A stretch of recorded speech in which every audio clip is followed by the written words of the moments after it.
மீன் பிடித்து மீனை மீண்டும் ஆற்றில் விட ஆசை, ஏரியில் விட ஆசை. அவர் விட்டுட்டாரு, மறுபடியும் அந்த மீனை ஏரியிலே விட்டுட்டாரு. நம்ம ஊர்ல ஆறு இருக்கு, அங்கதான் போகணும். ஸ்கிப் ஆயிடுச்சு. பாவன் விட்டாங்களாமா?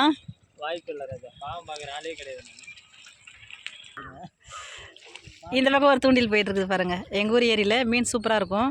இப்போ சின்ன சின்ன மீனாக இருக்குது. இதுவும் மீன் குழம்பு நல்லா டேஸ்ட்டாக இருக்கும். தோசைக்கு சாப்பிடும்போது இன்றைக்கி மீன் குழம்பு வச்சுட்டு நாளைக்கு காலையில் தோசை சுட்டு அந்த மீன் குழம்பு ஊற்றி சாப்பிடும்போது செம்ம டேஸ்ட்டாக இருக்கும். அப்புறம் என்ன 2-3 மாதம் போனால் ஏரியில் மீன் பிடிப்பாங்க. அதாவது குத்தகை விட்டுருவாங்க. குத்தகை எடுத்தவங்க பிப்ரவரி மார்ச் அந்த மாதிரி மாதத்தில் மீன் பிடிப்பாங்க. மீன் பிடிச்சி சேல்ஸ் பண்ணுவாங்க. ஒரு மீன் ஒன்று 4 கிலோ 5 கிலோ அப்படி இருக்கும் வெயிட்டு. ரேட்டெல்லாம் கம்மியான ரேட்டில் தான் இருக்கும். நீங்கள் வேணுன்றவங்க வந்து எங்கள் ஊர் ஏரி மீன் வாங்கி சாப்பிட்டு பாருங்கள். செம்ம டேஸ்ட்டாக இருக்கும் இட்லி.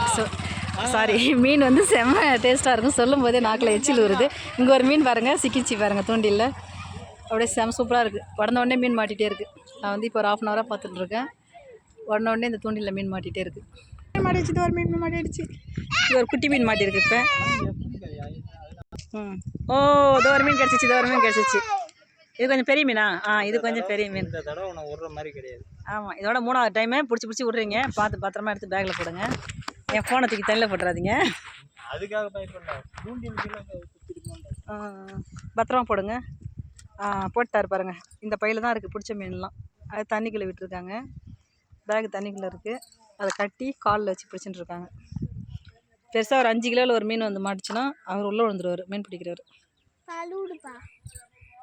பாருங்கள் அந்த தக்கை அந்த ஒரு பிளாஸ்டிக்கில் ஒன்று போட்டிருக்காங்க. அது உள்ளே இழுத்துதுன்னா மீன் என்னாச்சு? மீன் கிடைக்கலையா? என்ன யார் அடிக்கிறாங்களோ எங்கள் அம்மா சொல்லுக்கு. ஐயோ, இது வேறையா? சரி, இந்த பக்கம் பார்ப்போம். ஓ, கட்டுங்க பாருங்கள். இவருக்கு நல்ல மீன் சிக்கினே இருக்குது. இது சின்ன மீன். சின்ன மீனா பெரிய மீனோ? ஆனால் மீன்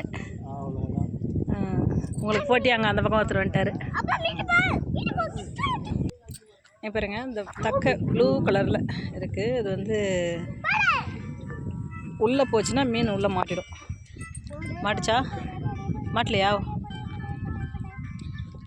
மீன் இங்கே ஒரு மீன் மாட்டிடுச்சு. இருப்பா. ஐயோ, நான் விழுந்திருப்பேன். அப்பா, சூப்பர். இது சின்ன மீனா பெரிய மீனா? மறுபடியும் விட போறியா பாப்பா? ஏதாவது சின்னதாக பெருசாக பிடிச்சி வை. இந்தம்மா சரி போட்டேன்னா நாளைக்கு போய் எத்தாந்து கொடுத்துறேன். அவ்வளோதான், முடிஞ்சு போச்சு. மறுபடி தூண்டில் போட்டிருக்காங்க. மீன் உள்ளே இழுக்குது. மீன் மாட்டுதானு தெரியலையே. எனக்கே அசிங்கமாக நான் செல்லு